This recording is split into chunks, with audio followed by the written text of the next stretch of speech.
बच्चे को फंसाया गया। वो बेकसूर थी, कोई कसूर नहीं था।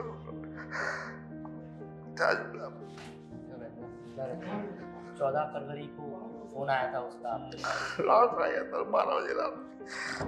कभी उसने नहीं किया 2 साल में। और यही उल्टी की पापा मेरा टाइम पूरा हो गया, मेरा टाइम खत्म हो गया। 10 मिनट बाद हुई, रोते रहे, समझाते रहे। फबक फबक कर रो रहे ये शहजादी के पिता हैं शब्बीर। 15 फरवरी 2025 को इनकी बेटी को अबू धाबी में फांसी पर चढ़ा दिया गया। 28 फरवरी तक यानी अगले 13 दिन तक इन्हें इस बात की खबर ही नहीं लग पाई। 28 फरवरी को सरकार ने आधिकारिक तौर पर शब्बीर को बताया कि उनकी बेटी की मौत हो चुकी है और अबू धाबी में उसे फांसी दे दी गई है।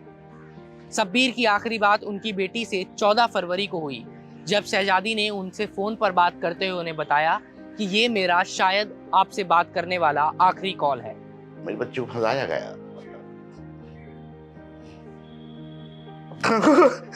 वो बेकसूर थी, कोई कसूर नहीं था।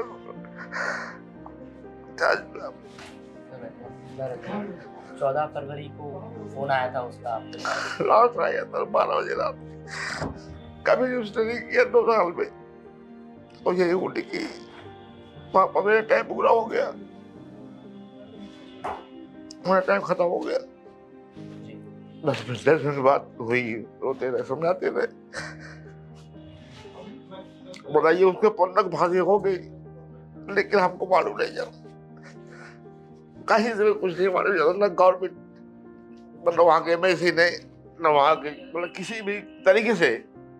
जब हमने ये कॉल बताई अपने वकील सबको, ही जो वकील साहब हमारे बने, हमारे लड़के, उन्होंने भी फिर यही होता रहा, कहीं खबर नहीं। फिर इन्होंने कोर्ट में कल हमको मालूम चला।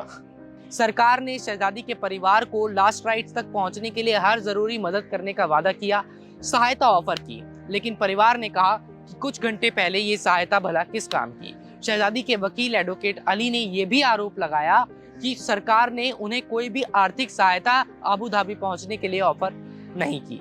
अब बुलाया जा रहा है हमको, इसके लिए हम कैसे जा सकते हैं बताइए? हमारे पास पैसा होता तो हम मुकदमा ना लड़ते।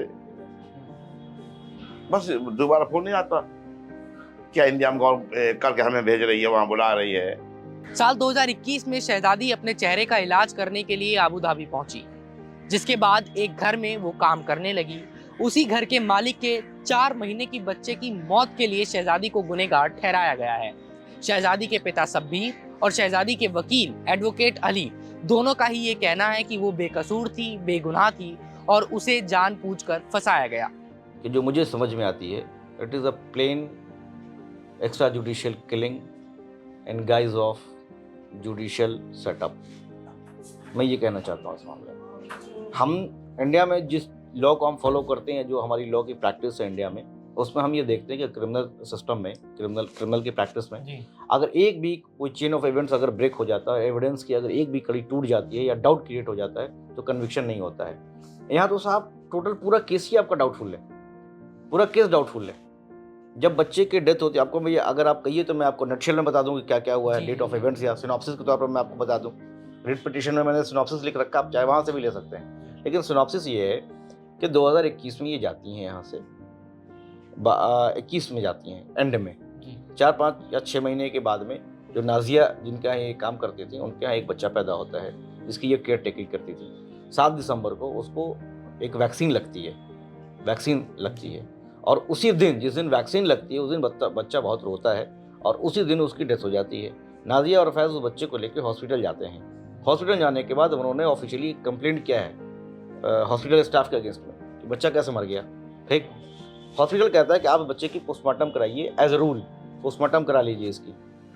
उसके बाद उस वक्त इन लोग एक कंसेंट लेटर देते हैं जिसमें ये कहते हैं कि मुझे अब किसी पे, ना गवर्नमेंट एंटिटी पे ना प्राइवेट एंटिटी पे कोई शक नहीं है, मैं इसमें फर्दर इन्वेस्टिगेशन नहीं चाहते हैं और बच्चे का पोस्टमार्टम नहीं किया जाए। अगेंस्ट द लॉ जा करके इनको बॉडी 9 दिसंबर को हैंडओवर की जाती है। ठीक है, उसके बाद आप आते हैं फरवरी के महीने में। फरवरी के महीने में 58 दिन के बाद आप एक परपटेड वीडियो बनाते हैं कि इसने कन्फेस कर लिया है कि हमने मारा है नाक दबा के। उसके बाद 10 तारीख को आप ले जाकर अथॉरिटी में पेश कर देते हैं। उसके बाद से हमारे पास कोई कम्युनिकेशन नहीं है। कम्युनिकेशन हमारे पास कब आती है? जब सितंबर के महीने में उसको कोर्ट ऑफ फर्स्ट इंस्टेंस ने उसको डेथ पेनल्टी अवार्ड कर दिया होता है। सितंबर 2024 में कोर्ट उसको डेथ पेनल्टी अवार्ड करती है। उसके बाद हमारे पास खबर आती है बाय अदर सोर्सेस, भैया इसको डेथ पेनल्टी हो गई है। तब हम लोग अपना चैनल, अपना सोर्स लगाते हैं, अपना कनेक्शन लगाते हैं, तब वहाँ हम उसकी अपील करवाते हैं। अपील में तो एम्बेसी ने हमें कोई लॉयर नहीं दिया ना, अपील तो हमने किया ना जी। अपील में तो हमने अपना लॉयर हायर किया। मैं उस लॉयर का बड़ा एहसान मानूं, उसने सही लड़ाई लड़ी है। लेकिन चूंकि जुडिशियल प्रोसेस वहाँ का थोड़ा सा गड़बड़ है इस मामले को लेकर। अब मैंने जिस दिन केस आया था हमारे पास, मैंने उस दिन ये कहा था इसमें नाजिया और फैज़ नहीं, इसमें और बड़ी कॉन्स्पिरेसी हो सकती है। क्योंकि जब वैक्सीनेशन लगी और वैक्सीनेशन से बच्चे की मृत्यु हुई है, तो वहाँ के लॉ के अकॉर्डिंगली जो दवा साज कंपनी है जिसने जो वैक्सीन बना रही है, उस पर भी गाज गिर सकती है, हॉस्पिटल पर गाज गिर सकती है, डॉक्टर्स पर गाज गिर सकती है। उसको बचाने के लिए इन्होंने बलि का बकरा बना दिया इस लड़की को। जब मेरे पास कोर्ट रिकॉर्ड थोड़ा बहुत है, उसमें जो कोर्ट एनालिसिस कर रहे हैं, तो जो एक गवाह है उसमें ये कह रहे हैं कि जिस दिन इसने कॉन्फेस किया उस दिन उसने अपने हाथ की नस काट ली। ये कैसे पॉसिबल है? और हमारा यही कहना है शुरू से कि उसने, शहजादी ने भी कहा है कि हमें बहुत मारा है, पीटा है, मेरे कपड़े उतारे, तब जाकर अब मुझे ज़बरदस्ती बुलवाया है पापा इन्होंने और रिकॉर्ड किया है। उसी रिकॉर्ड के बुनियाद पर कन्विक्शन हुई है।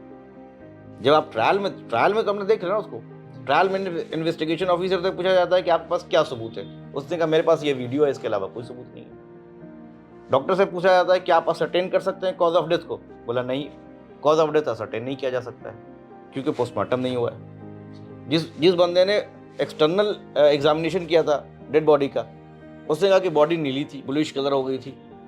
जब अगर किसी के एस्फिक्सिया से डेथ होती है या उसको, तो बॉडी नीली नहीं होगी भाई, जब तक कि उसमें कोई केमिकल रिएक्शन ना हो। तो आपने तो वहाँ मना कर दिया, वहाँ चैप्टर क्लोज कर दिया, और 58 दिन के बाद आप बोल रहे हैं कि ये हो गई। अच्छा एक बात, अब उसके बाद आते हैं एम्बेसी की तरफ से जी। ये बात सही है कि एम्बेसी ने हमें लॉयर प्रोवाइड कराया था at the court of first instance, लेकिन बड़े ताज्जुब की बात है, उसकी ऑडियो रिकॉर्डिंग है, जब जिसको चाहिएगा हम ऑडियो रिकॉर्डिंग दे देंगे शहजादी, आप वेरीफाई कर लीजिएगा। उसमें वो कह रही हैं कि वो पहले ही दिन पे जो वकील आई है वो कह रही है कि तुम कन्फेस कर लो कि तुमने किलिंग किया है। उसने बोला हम कैसे कन्फेस कर लें, हमने तो ना पुलिस के सामने कन्फेस किया है ना कोर्ट में कन्फेस करेंगे, कन्फेस नहीं करेंगे, हम कैसे कन्फेस कर लें, हमने किया ही नहीं। उसके बाद वो नहीं आई। तो ये रहा जो वकील प्रोवाइड करेगा उनका कंडक्ट। 14 तारीख को, 14 फरवरी को हमारे पास एक कॉल आती है कि एज ए लास्ट विश के तौर पे हम आपको कॉल कर रहे हैं पापा, इसके बाद हम कॉल नहीं कर पाएंगे और हमारा टाइम पूरा हो चुका है। तो पैनिक हो गए। उन्होंने इमीडिएटली हम लोगों को फ़ोन किया, या कुछ और लोगों को हमारे फ़ोन के हमारे साथ जुड़े हुए लोग हैं, उन्होंने इमीडिएटली मेल कर दिया इंडियन एम्बेसी जो अबू धाबी में कि लुक इनटू द मैटर, क्या हुआ इस मामले में। वहाँ से कोई रिप्लाई नहीं आता है। फिर वो बांदा से हम लोग को पैसा भेजते हैं, फिर वो बांदा से फिर वापस दिल्ली आते हैं। दिल्ली आते हैं हम लोगों ने 20 तारीख को हम लोग प्राइम मिनिस्टर ऑफिस और minister of external affairs office जाते हैं लेटर सबमिट करने के लिए, लेकिन हम लोग को रिसीविंग नहीं मिलता मिनिस्ट्री ऑफ एक्सटर्नल अफेयर्स में। हम लोग 20 तारीख को हम लोग हार के फिर 21 तारीख को वो रिसीविंग लेने जाते हैं, ये आप मुझे रिसीव कर दीजिए। और उसके बाद फिर क्या होता है आपका कि 21 गुजर गया, 22 गुजर गया, 23 गुजर गया, 24 गुजर गया, हार के हम लोगों ने 25 तारीख को हम रिट फाइल कर देते हैं। रिट फाइल करने के बाद भी हमारे पास कोई इन्फॉर्मेशन नहीं होता। फिर 28 तारीख को शाम में एक एनोनिम कॉल आती है या मैसेज आता है हमारे पास में कि आपकी बेटी को एग्जीक्यूट कर दिया गया है और 5 तारीख को उसका क्रिमेशन है। लेकिन उन्होंने हमसे पूछा तो हमने कहा कि हम इसको भी ऑफिशियल कैसे मान लें, भाई किसने क्या मोबाइल पे कह दिया उसको कुछ कह नहीं पाएंगे। वो कॉल नहीं था, वो टेक्स्ट मैसेज था, एक टेक्स्ट मैसेज था वो। अब बाद में देखने के बाद उस पर जो लिखा हुआ आ रहा है वो लिखा हुआ कुछ एम्बेसी के स्टाफ की तरफ से आ रहा है। लेकिन उससे पहले हमारे पास बहुत सारी कॉल आ रही थी। कोई कह रहा था कि सही है, हमने पता कर लिया है, ये हो गया, मिनिस्टर से बात हो गई, तो पता मैंने कहा ऑफिशियल नहीं है ये। फिर 3 तारीख को जब कोर्ट में पेशी थी तो उस वक्त ऑफिशियली यूनियन ऑफ इंडिया ने through ministry of external affairs ये एडमिट किया कि हाँ उसको एग्जीक्यूट कर दिया गया है उसको, और उसकी जो लास्ट राइट्स है और क्रिमेशन उसका है वो 5 फरवरी को होगा। और अगर आप जाना चाहते हैं इन केस तो we will provide all the assistance. अब ऑल द असिस्टेंस में क्या होता है ये मुझे नहीं पता जी, क्योंकि मैंने पैसों की बात जब की तो उन्होंने कहा नहीं अमाउंट पैसा तो हम नहीं दे पाएंगे, लेकिन I will provide all the assistance. Yes, I will provide all the assistance. पैसे के अलावा बाहर और अब पता नहीं वो क्या असिस्टेंस देना चाह रहे थे, वो मिनिस्टर ऑफ एक्सटर्नल अफेयर्स बता पाएगी उसको, तो हम तो नहीं बता पाएंगे। तो चूंकि ये बहुत गरीब लोग हैं अब भेजने का मतलब ये था कि हम अरेंज करें पहले पैसा का, तभी तो भेजें।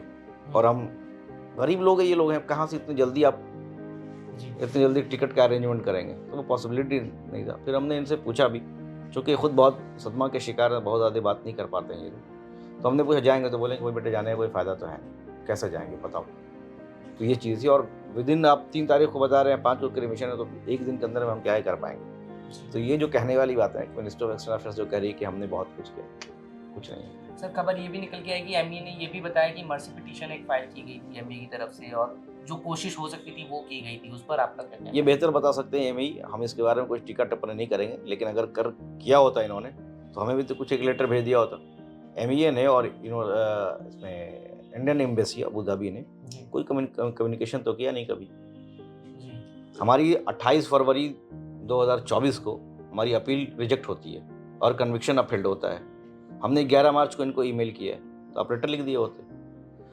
आपके उसके बावजूद, कुछ नहीं होने के बावजूद में हम गए थे मिनिस्टर ऑफ एक्सटर्नल अफेयर्स, वहाँ मिले थे हम किसी से, उनका नाम डिस्क्लोज नहीं करेंगे, तो उन्होंने बोला आप मर्सी पिटीशन लिख करके भेजिए, क्योंकि मर्सी पिटीशन एम्बेसी लिख के नहीं देगी आपको, ये अनऑफिशियल है, ये ऑफिशियल नहीं है, इसलिए मैं उनका नाम भी डिस्क्लोज नहीं कर पा रहा हूँ। तो एम्बेसी हमसे एक्सपेक्ट कर रही थी कि हम लिख करके भेजें, उसके बावजूद हमने भेजा है लिख करके।